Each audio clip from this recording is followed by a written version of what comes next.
Good day and welcome. I'm Derek Fildebrandt, publisher of the Western Standard, and you're watching The Pipeline today on October 12th, 2025. I'm joined by some of the regular crew here, former Western Standard opinion editor Nigel Hannaford. That would be me. How are you doing today? I just ate a Schweinhaxe. I can hardly move. I knew you did. That's why I asked. I have to unbutton myself here. Oh. And Western Standard senior Alberta columnist Cory Morgan. Less bloated today and sitting on the end, yes. Very good. Well, I guess speaking of not kosher, is it? Yes, yeah. But unkosher as you get. We're introducing today for the first time on The Pipeline, although he's on your show earlier today, Cory, our new Western Standard Parliament Hill correspondent, Will Barclay. Welcome, William. Hey, thank you so much for having me on the show today. It's a pleasure to be here with you all. Happy to be here. Well, let's see how you do. We're gonna get into some serious shit. All right. Well, a lot of media are talking about Pierre Poilievre's upcoming leadership review. I don't think even legacy media people are expecting he's gonna have a particularly hard run. They can tell it. They're trying to gin something up about controversy. I don't think there's too much. But, who really wants this guy gone? He's going to pass pretty solidly. But there's been some tripping here and there. Is it all just media? Or is there something to it? We're going to talk about it. Hilarious story. Coming right after Remembrance Day. The Liberals' plan for increasing the sextupling of the Canadian Reserve Forces apparently is going to rely very strongly on making weekend warriors out of unionized federal bureaucrats. So, you can go to your Cup W union meeting, sharing your pronouns Monday to Friday, and on the weekend, you go out and they're going to put you in a green jacket and hand you a gun, and you can file a human rights complaint for having your dignity down. I don't know. But yeah, they're going to make an army out of bureaucrats. We're going to talk about the crazy plan here to have 300,000 reservists. Like, it's never, ever going to happen. It's never going to happen. Yeah. And we'll kind of get into some of the overall dilapidated state of the military. I had, if I might toot my own horn a bit, I think I had a very fun column over the weekend. Spoiler, we have 2 generals for every tank. Every tank, we've got 2 generals in Canada. One can drive, one can man the gun. Our command structure is that efficient in Canada. The general's orders are obeyed immediately because the only one to obey his orders are himself. So, that's the state of the Canadian military. Adjacent to that, though, we're going to begin with, we're a day past Remembrance Day here. Normally, I grew up in military towns. So for me, this was always a very big deal. I was a cadet, so I was always in parades for it. I'd have the school assembly part, day before or something, and then Remembrance Day, I'd go out and do the parades and do the whole thing. And in military towns, it was always a very big, very solemn thing, very big deal for me. But there's been some controversy around this one. Remembrance Day is normally not a particularly controversial day. Some people have at times accused it of glorifying war. I have found it generally does not. It's about honoring the sacrifice of those who have served, if you agreed with the wars or not. And that can go for either the World Wars, Korea, or more controversial wars afterwards, like Afghanistan, that did not necessarily have unanimous support. Wasn't about the wars, wasn't about glorifying war or even militarism. It's about honoring those who have served and died. But like everything is political now. And we've now got some controversy around Remembrance Day. We're finally there. I guess there was the white puppy thing. Whatever. But, now we got a bit more. So, the University of Calgary has got this kind of famous big rock. And people can paint whatever. People paint the rock. There's probably 30,000 layers of paint on this thing at this point. Very often it's the political clubs, the conservatives paint blue and the liberals go over the weekend, paint red, and then your Democrats come paint it orange. You can put things on it, or it could be different causes. For roughly the last year or so, it's been painted and the colors of the Palestinian flag. You got various Palestinian things on it. Okay, cool. But it's been there for like a year. As far as I know, it's rarely retains its paint on it for a week or more. This thing has been the colors of this for a year. Now, the campus conservative club, the University of Calgary, has gone and painted it as a Canadian flag on Remembrance Day. They painted a Canadian flag. I mean, being a bit more appropriate, probably should have been done as a red ensign, the flag that most people fought on. Harder to paint. Yeah, that's it. I mean, you could make it all red and just put a shield, but yeah, it's not as neat to paint. So whatever, they painted a Canadian flag. And Alberta Premier Danielle Smith kind of shared the tweet and said, like, hey, great on our Conservatives doing this. And then you had the likes of Thomas Lukazik saying, this is anti-Palestinian racism. I mean, the guy says a lot of dumb shit. He says a lot of dumb shit. But it actually took me a while. I don't understand. I actually didn't get what he's getting at. So when someone inevitably paints over the Canadian flag, if they haven't already, is that going to be anti-Canadian racism? I don't know. It's it was just mind-numbing. And you saw all the usual characters saying this is racist. First of all, Palestine is not a race. It's some argue it's a nation. Maybe. But yeah, arguably maybe it's a nation. Maybe. But it's not a race. Mr. Carney thinks it's a nation. I think nationhood can be developed or undeveloped in time. Nations fall and rise, and it's an organic thing. So I arguably think, maybe it constitutes a nation, but it certainly does not constitute a race. We know it does not constitute a race. And then at the same time, we've got some stories up on this during Remembrance Day ceremonies, in particular, the one that's been gotten the most play here was in Toronto, I guess at Old City Hall. There's a cenotaph, and they called up some poor cadets. They put these poor cadets up to do it. I think they were maybe air cadets or air cadet and army cadet. So kids, like teenagers. And they had one read a land acknowledgement, and the other one do an ancestry, I don't know what they call it, ancestral acknowledgement or something, whereas essentially, we apologize for being white and that there was ever slavery in Canada. Technically, there was never slavery in the modern state of Canada.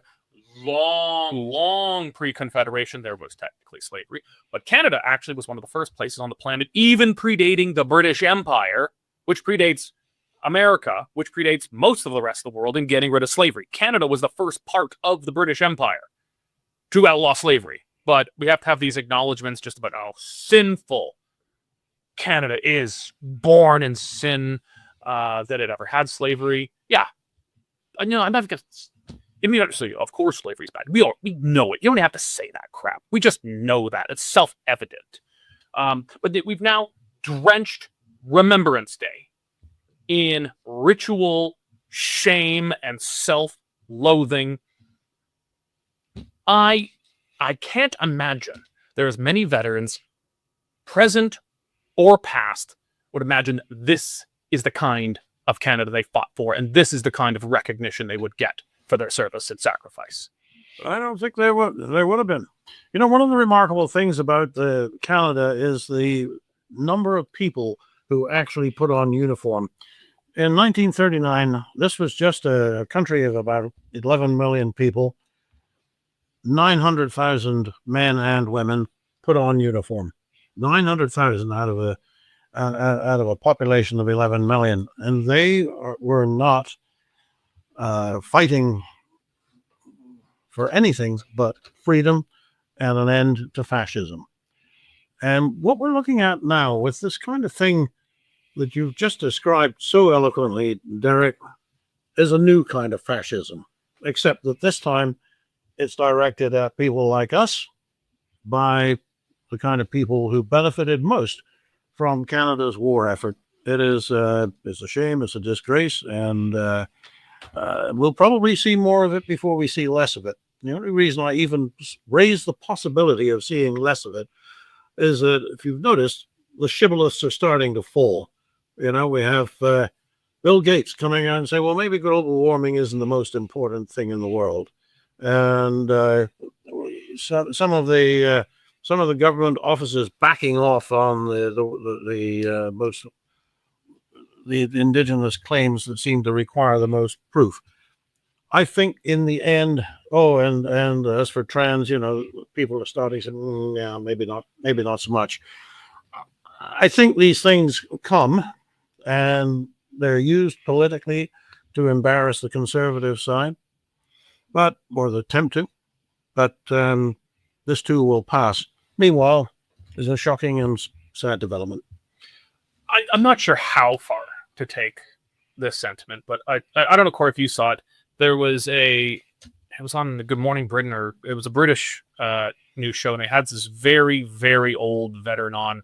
I mean, there's not a lot of Second World War veterans left, but they had this veteran on. Do you know the clip I'm talking about? No, I'm not sure, actually. Okay, so I don't want to. Okay, if you haven't seen it, I don't want to get too far in. But he more or less said, I don't want to put words in the man's mouth, but William, you saw this? Yeah, I'm pretty sure he said it wasn't worth it. Oh, okay. I don't want to put words in this man's mouth, but I mean, he was very old. He had some difficulty articulating himself, but I think it was fair to say, more or less, I don't think I would have fought if this is the country I knew we were going to get at the end. I wouldn't have I wouldn't have taken up arms. I don't know. Am I reading too much into that? No, absolutely not. I don't think so.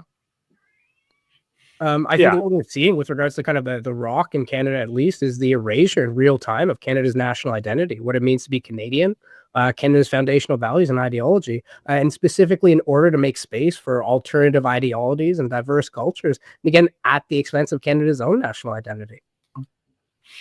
Yeah. It kind of reminded me of, this was a British veteran. It wasn't Canadian, but obviously very akin. There's a funny / terribly sad AI video made, and it was I guess Operation Sea Lion 1940. These German soldiers, and one guy bursts into the headquarters and says, I know how we're going to invade Britain, and then just shows them on blow up rubber dinghies going across the channel, and they're like, it's amazing, they just let us right in. It made the point in a very dark but kind of funny way about what's happened. And that's just Britain, but Britain is just kind of a symbol of what's happened to all of us here. But now we take even Remembrance Days and drench them, Cory, in this ritualistic self-hatred, self-loathing that might go fine at a federal Cup W union meeting where everyone's got pronouns in the bio, and this is just kind of usual par for the course. But Remembrance Day isn't about those people. At least it's not yet, until we declare all of them veterans all of a sudden when they do weekend training once a year. But, we're now infesting even Remembrance Day with this stuff. We have an ideology sweeping across this country in a culture where there's some people better start paying bloody attention to. That rock, for example, at UFC was a beautiful tradition. It was perfect. It was a democratic spot, and that was the place to have your passive-aggressive battle. Paint your little flag, the next group will paint it, the next group will paint it. But this group, the woke world, painted it green, white, and such. And as a state. Years ago. This was actually a couple of years ago when they did the occupation, their short-lived camp on the university. They painted that rock. And they basically let everybody there know it's sacred. You do not dare paint over it again. The tradition is finished. And today, finally, with a maple leaf, a flag being put on it, and allegedly that's controversial. The one place, I mean, I don't fault if somebody came tomorrow and painted the Palestinian flag. That's the place. You're allowed to do it. That's what it's supposed to be for. So they've said we can't do it at the place where we're supposed to do it. And then they're bringing their crap into the other areas where you weren't supposed to bring the politicization in, which is Remembrance Day. And I think part of why they're getting away with it, if they'd done it 20 years ago, when you're at a ceremony and there were still 100 or 200 actual veterans from World War II who could still get around without a walker and such, whoever was stating the land acknowledgements and saying everybody should look at their shoes and everybody should be ashamed of being Canadian would have been pelted by rocks from the veterans in the background and said, we're not going to put up with that crap on our day. But we need somebody to stand up and say, do not do that on their day. They're not here anymore. So those of us who didn't serve now got to get up and say that crap's got to end, because it's degrading such a critical ceremony that just had none of that crap has any place going into it.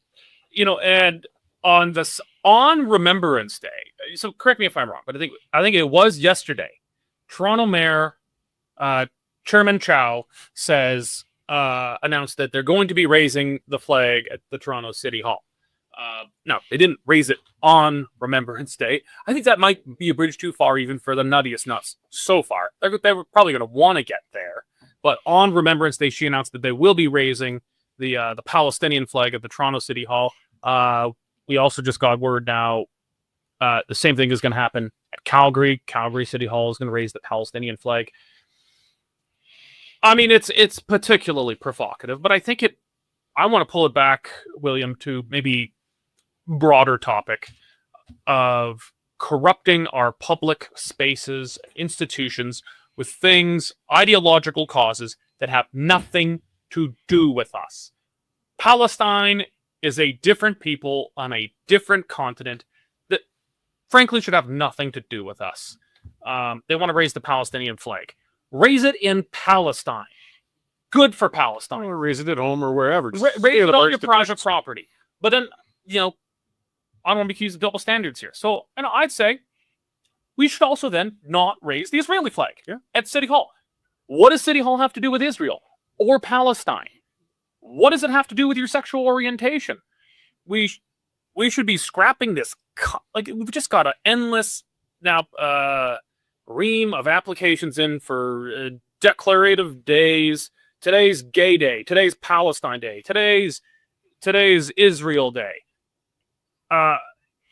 It's time we shut this shit down. It's time we just draw the line and say, City Hall can have 3 flags. Canada, Alberta, Calgary. That's it. Or, okay, fine, if we lose a bet, like say we lost a game to the Oilers, we have to raise, the Oilers flag. Okay, I guess we need a little bit of wiggle room. But I'd rather... You can't give them an inch. You know what? I'd rather there just be no wiggle room at all, rather than this constant pandering to every little group that claims grieved or victimhood status. Because many of them are generally fine causes that I don't, at least on the surface, have any problem with. But I'm sick of it. I'm sick of it, William, and I'm going to go crazy if I see one more friggin' flag that's not Canada, Alberta, or Calgary at my bloody City Hall. No, I got you. I think maybe in the past, maybe there's a place for it upon the canvas of Canadian society, but that's really the thing.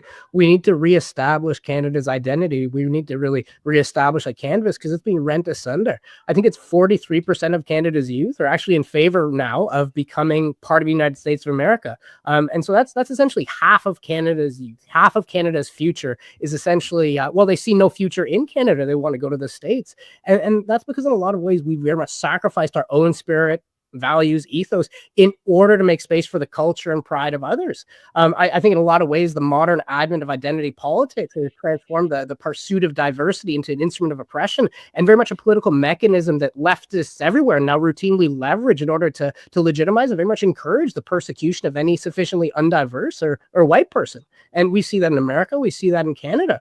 I think in a lot of ways, even the overt abuse of white people has become legitimized. Based on kind of this advent of identity politics. In a way, you have to even beg the ability to suffer, the ability to have a legitimate perspective now within your own nation. All right. Well, we're running slightly behind. Maybe I ranted too much, but it segues real nicely into our next topic here: bureaucrats at arms. So, Nigel, the federal budget. I was kind of pillaring this. The feds have this plan to increase our reserve forces to 400,000.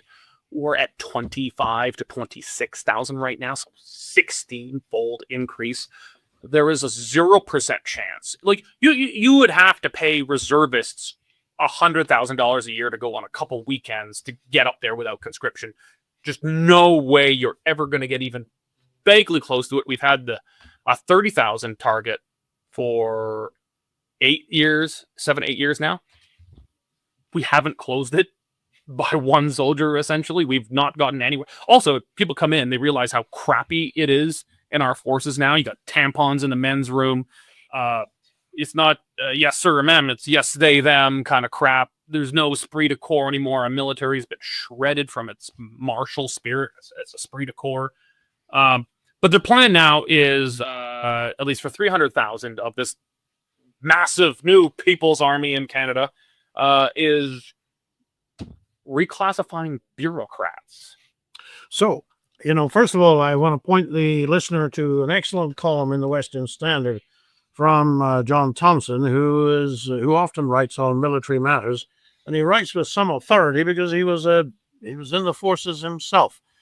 I must confess, when I read this, I didn't know whether we should be taking this seriously or whether we should play it for laughs, because the whole idea is outrageously stupid from the very start.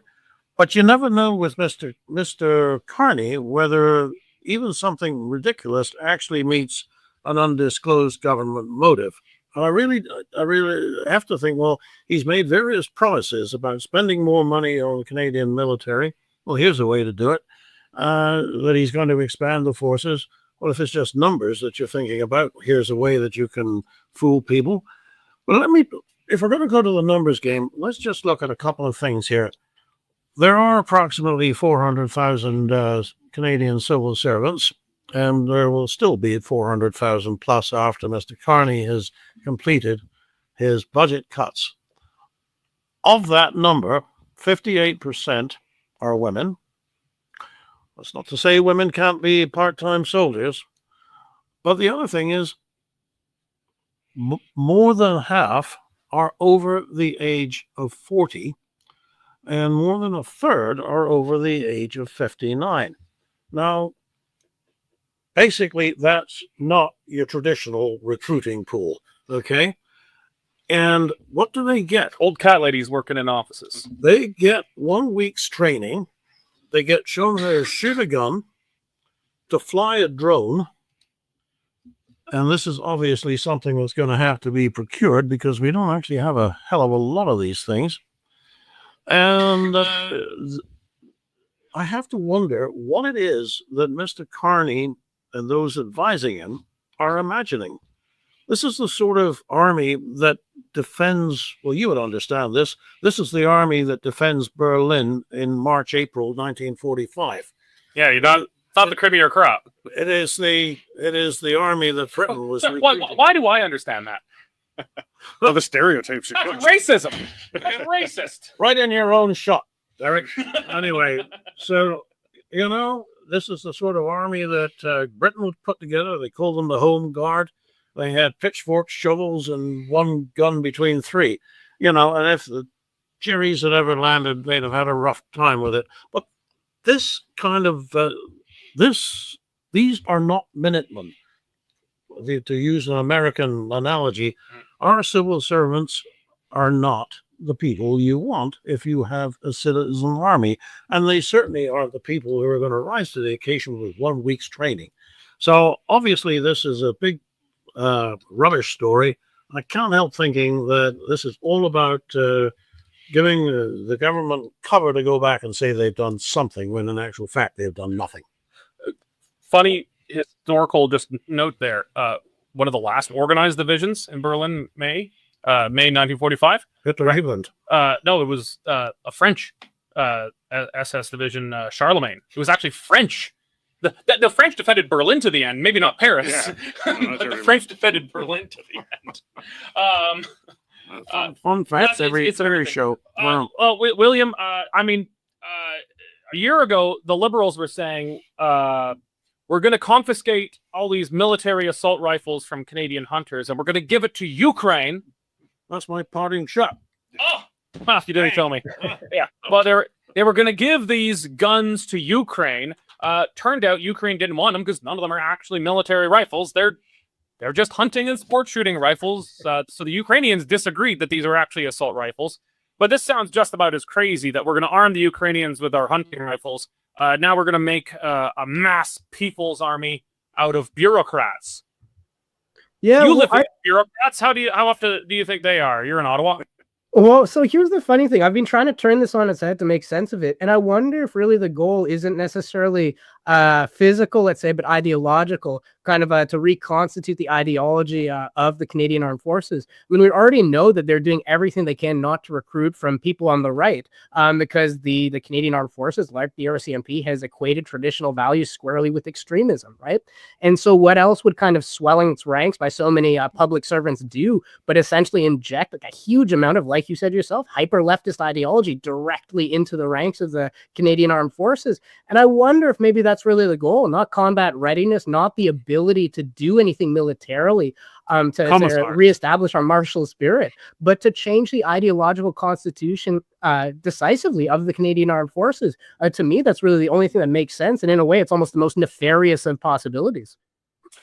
I think there's a good point to there. I think there is also Carney does need to be able to show Trump and to a lesser extent NATO more broadly that, hey, look, Canada's got this. We have an actual army now. So on paper, you could show that you've got more.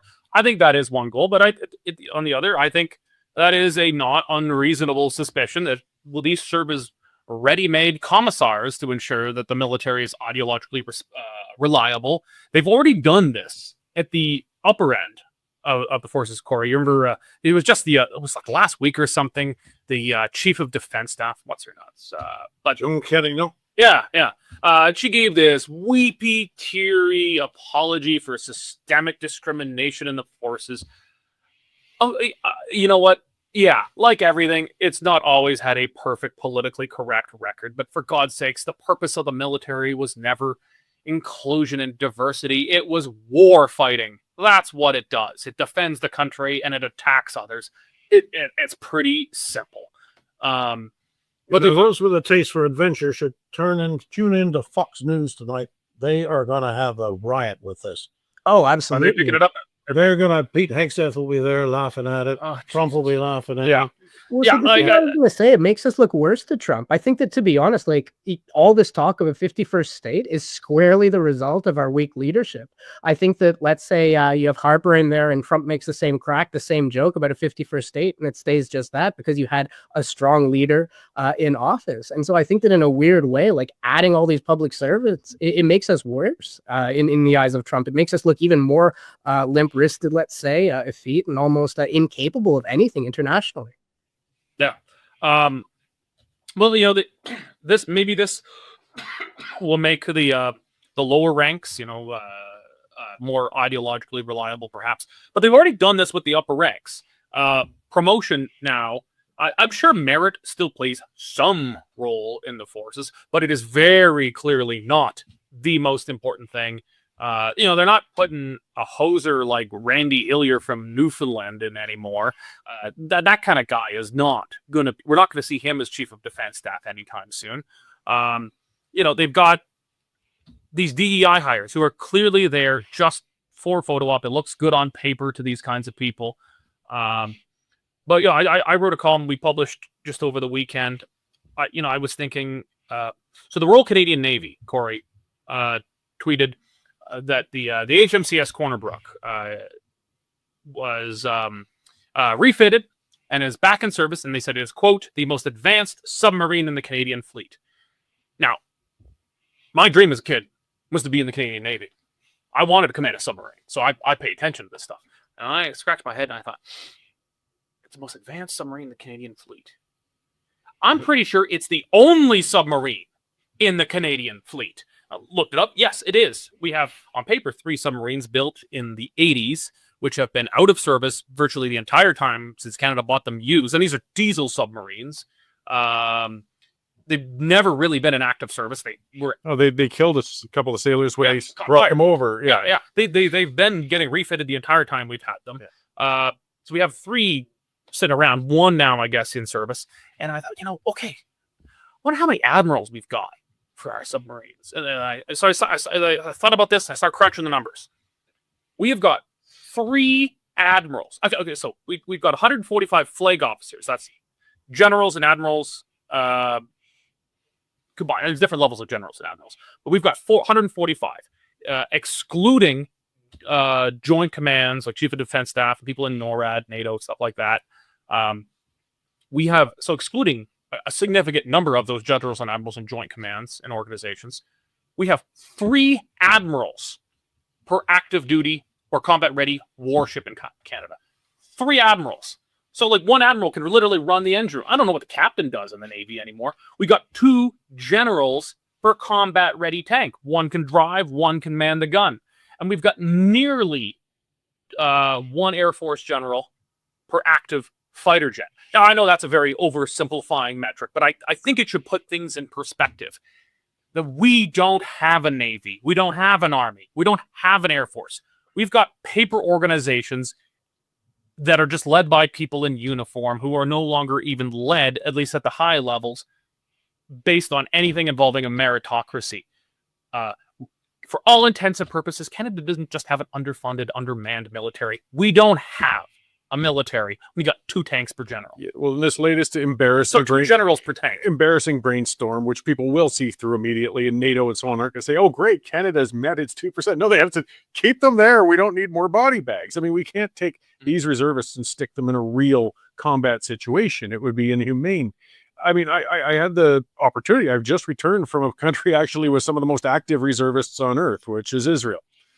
And you'd see them on the streets. You go to Tel Aviv at night and they're going to the nightclubs and you see a couple of good looking girls walk and you realize they have M4s hanging over their back. And you see off-duty reservists. Careful around them. Oh, yeah. But you see off-duty reservists and people around. They aren't fat, later middle-aged, old bureaucrats or even old journalists like myself who'd be unfit for that duty. They're conscripts, but they're young because they really want them to serve a purpose. They're in shape. They've clearly been trained. That's why you can have them walking around in public with firearms. And because, unfortunately, because there's a very dire need for it over there. They're in the middle of a war. But, I mean, there's loads of examples around the world of how to put together functional reserves, functional militaries. The only reason the Carney government is doing this is that they don't want us to have one. It's as simple as that. If they wanted one, they'd have a model that would start, because they're not afraid to spend money. They want to keep it just a woke extension of the bureaucratic nightmare that we're already living in. Well, and every single last one of the successful reserve army models in the world relies on young men of your biggest demographic in your nation. And did I not just describe the danger group? Young white men. That is enemy number 1 of the Canadian government. They're like, oh, they're radical, they're extreme. Well, you're making them radical real fast. You're making them extreme real fast by treating them like second-class citizens in their own country. But, I mean, you're not going to have a military of any kind, big, medium, small, effective or not, unless you've got young men who like guns and stuff. That's who wants to join up. And they don't want to join up at significant numbers right now because they're treated like crap. Well, again, I mean, the example, if you want to see, of any specialized force or something that could garner respect, would be small and well-trained. The closest thing we got to Canada, and that is GTF-2. These are bearded, manly-looking, tough men, and I imagine if there was ever a recording of their, let's just call it locker room talk, they're not talking about shearing man-ponds. They are not politically correct. They are aware of their role. They'd be fired in an instant, I'm sure, if we got a recording of what they say. And that's the closest, we have to such. If we really want a functional force, you want to temper them down, fine, but expand that category. And they're not interested in doing that. As you said, that's the ones they want to sideline. Yeah. All right. It's like April the 1st, but But it's real. This stuff should not be a joke. But, I mean, we've been a joke of a country with a joke of a military for generations now. Mm-hmm. Well, I All think right. that's part of maybe the saddest part. Like, I mean, long before we were a peacekeeper and kind of seen as a steward for other nations, we were very much a peacemaker, and we were renowned as one of the international community's most spectacular merchants of violence. We have a storied history, not just of kind of helping people and keeping people safe, but very much advancing our own national interests and doing damage. All right. I guess, okay. I won't get as worked up on the next topic. All right. Who wants Pierre gun? So there was poll out just the other day saying, just nearly half, I think it was like 47% or so, but, essentially half of right-leaning Canadians want new leadership for the Conservative Party. So Pierre Poilievre, I think, is it February it's coming up in the convention? January. They're having their biannual convention right here in Calgary. Mm-hmm. I mean, facing a leadership review, it's probably smart strategically to go to a friendly area each constituency is only allowed to send, a dozen or whatever it is, but an equal number of people. But you're going to get more from there when you have smaller travel costs, etc. So it's generally friendly turf. Calgary pretty friendly for Poilievre, obviously. So he's got his leadership review coming up. I haven't seen any pundits predicting that he might lose. Leadership reviews in Canada are almost always a foregone conclusion. The only question is, how strong is the support? It is extremely rare for incumbent party leaders to come anywhere close to actually losing. In Canadian history, you can count them almost on one hand. The first leadership review, the whole process was created, I think, in the 60s to oust John Diefenbaker. He had overstayed his welcome as the leader of the party, and Don Camp and all that wanted him gone. So they created this process, and he lost. It was literally created to get rid of him. So, okay, John Diefenbaker lost. But, after that, the next one comes out. There's Joe Clark, who got like 66% or something. And he said, well, that's not strong enough. So he resigned and then ran again. Obviously did not win again to Brian Mulroney. That's kind of been the bar. You got to get over 66% bare minimum to stay on. I know, a lot of the media were saying, oh, is Danielle Smith going to win her leadership review? She got like 97 or something. She was in like North Korea territory strong. Thomas Mulcair lost. Normally when a leader is going to lose, they can read the room first and they say, all right, guys, and before you even get to the convention, they've got good feelers out there. You're not going to win. Jason Kenney did not read the room. After rescheduling it a bunch of times and rigging the rules, he got like 51%. Obviously couldn't stay, had to go, but he would have gotten much less if they had not rigged it. But normally a leader reads the room.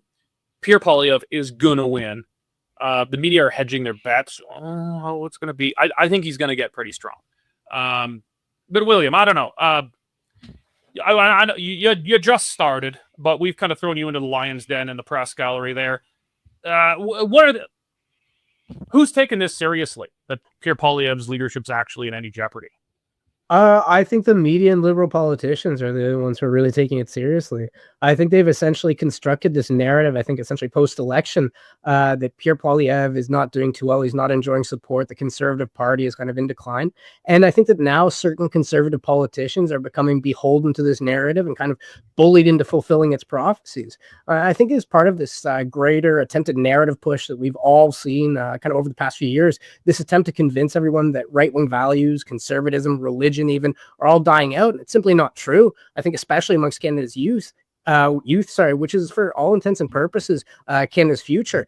Data indicates, for instance, that if the last election were to have been decided entirely by Canada's youth, we'd actually been blessed with a conservative government. And I think that that's something we need to keep in mind, that conservatism is firmly on the upswing. It's strong. It's doing great in Canada, especially amongst the youth in our future. And I think that we risk almost, let's say, speaking something into existence that we don't want to do, right?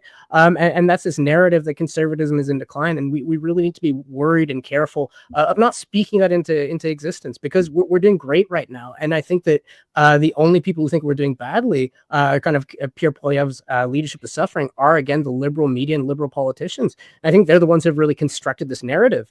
To be honest, if there's any fracturing going on because of the budget, or let's say Poilievre's not Poilievre's leadership, but if there's any fracturing going on anywhere, we can look to the Liberal Party to take it in. Carney, very recently, I think he's actually been forced to keep his EV mandate to keep people like Gilbo happy. And that one Liberal MP, Erskine Smith, I think it is openly and viciously criticized the Liberal and Carney budget, right? And so if we want to look for any real explicit signs of a party fracturing, we've got that all in the Liberal Party. And when we look to the Conservative Party, really the only signs of this fracture are kind of reports from the Liberal Party and their partisan media that we can't really give any real credence. Well, I don't think the Conservatives are totally united. I think their voters, and especially the members, are broadly united behind Poilievre right now. I think the caucus may be a little less so. The caucus tends to be more upper crust. It's wealthier. They have more. Their personal ambitions. They have ambitions. Everyone wants to be a cabinet minister. They're now looking at likely 4 years in opposition. 4 years and you don't even have a theoretical chance of being a cabinet minister unless you cross the floor. You know, and in interpersonal factional fighting, power, nothing unites like power. Harper kept his guys together, but he was power. In opposition, he had a much harder time. You had Belinda Stronach famously cross the floor. Opposition, you just don't have as many carrots, and you just don't have as many sticks. So I'm not surprised to see some, you know, we had the floor crossing there. Then you had Matt Genereux resign in very weird circumstances, and then has like a hostage video put out later, like, I swear to God, I was not thinking of joining the Liberals. I'm resigning, but not immediately. I'm doing it in a few months. Like, it was weird. It was a weird thing. I think I can't say for sure, but I smell something was there. What exactly? Can't say. But I think there is divisions in caucus, and from some of the provincial parties, particularly in the East, and in particular Doug Ford's government. They've scheduled their convention for the same day. I think that's because if it wasn't the same day, people would be expecting, if Doug Ford is this great political organizer and force, he should be able to knock Pierre Poilievre out by having his convention the same day. He can say, yeah, I'm busy, I don't care. I think that's where the division is. There's some, maybe not a ton, but some in the caucus, and certainly a lot on some of the provincial PC parties. You know, there really isn't a person that I can think of who would be a natural fit, or somebody who's in waiting, as it were, and that's part of Pierre Poilievre's success, is that he's managed to keep any possible rivals in the sort of the unknown in the caucus. But there are two people already trying to fashion themselves. Doug Ford and I think Jason Kenney try to fashion themselves as successors. Well, one is loyal successor, one is disloyal successor. I was going to bring up the matter of the Doug Ford having his convention on the same weekend. Obviously, I don't see that his people are doing anything at the moment. They're laying the seeds. They know they can. So I as for Mr. Kenney, well, and I can't see it. But anyway, that's just because I'm a little blind in one eye. The question on that poll is really should not have been, do you want a new leader? Because people will say yes. The question is, what would you want a new leader to do that's different to what the one you has done? Because Poilievre has actually accomplished a little miracle here in bringing the Conservative Party up to the point in January, February of this year, where it was the recognized option. And this is the thing we got to remember. A lot can happen in a short time. So right now he's on the outs, but he could be back in a flash with a change in circumstances that right now nobody's even prepared to contemplate. I know what you're saying, but I that's kind of said every time a leadership comes up, people would say, but who could possibly succeed? People said the same thing when Kenney was going down. People said the same. Stockwell Day went down. Well, and you said the same thing when the last time I brought this up. So I remember the occasion. Yeah. But and people said the same thing when Trudeau was going down. Who could possibly succeed him? And I mean, from a liberal perspective, Carney's worked out pretty good. I mean, so this is kind of said every time. These are jobs that people want, and people come out of the woodwork for it. I'll tell you what the problem is with Pierre, and it's with the Conservative Party. This is actually a media event, and the reason that the media are on it is the Conservatives do not talk to the media. What Conservatives are you talking to? You've got to feed the goat, and the media is a goat. And if you don't give them something to chew on, they will go somewhere else and get it. And what do? They go to the Liberals and the malcontents and the people who do polls. They are trying to get anything out of a Conservative MP. They've been told to shut up and not bugger about with the messaging. All right, Cory, we don't have enough time for you here, but we don't have enough time overall, so I don't even get a parting shot. So you're just going to get the parting shot time, and you're up first. I'll do a quick one. Just a gentle reminder to some folks. The Grey Cup is this weekend, and I couldn't care less about the Canadian Football League. You son of a bitch. I know, but there were 9 big lines drawn in the sand by somebody in Alberta saying Grey Cup weekend was the deadline for all of those lines, and I don't see any of them having been released. Premier Smith has made it pretty clear that there was a whole bunch of demands she expected Carney to meet by then, and that deadline's fast approaching. I don't think a memorandum of understanding covers it. I really hope she's got something in mind for the or else part of her threats, because otherwise they're just hollow. I think it's a very that's a good point. Nigel. Well, you crap line about the stolen parting shot. Look, the one thing I would have mentioned is I see that under the new deal at Tesla, Mr. Musk is going to be the world's first trillionaire. I'm not jealous. Good luck to him. But it just goes to show what you can do when you give people what they want at a price they can afford. Well, I don't want a Tesla, nor can I afford one. But I take your point. All right, William, final parting shot to you. Maybe I'll touch on what we were talking a little bit earlier about anti-Palestinian racism. I think that one of the things we struggle with is kind of the difference between anti-Palestinian racism and Islamophobia. And the difference is actually something striking. Anti-Palestinian racism is predicated on this idea that you can't criticize the Palestinian cultural narrative. And that's simply anti-Canadian. It's against everything it means to be a democratic nation. And it's indicative of exactly the main problem with adopting anti-Palestinian racism as anything salient in Canadian society. All right. That's it. Cory, Nigel, William, and John running the studio here. Thank you very much. And thank all of you for joining us today on The Pipeline. Remember, the Western Standard relies on people like you to keep doing what we're doing, providing an independent voice for the West in the media. Go to westernstandard.news right now. Click on subscribe. It's only $10 a month or $100 a year for unlimited access to all Western Standard content, getting past that pesky paywall. And you'll be doing God's work, supporting work like all the people we've got here in the Western Standard newsroom.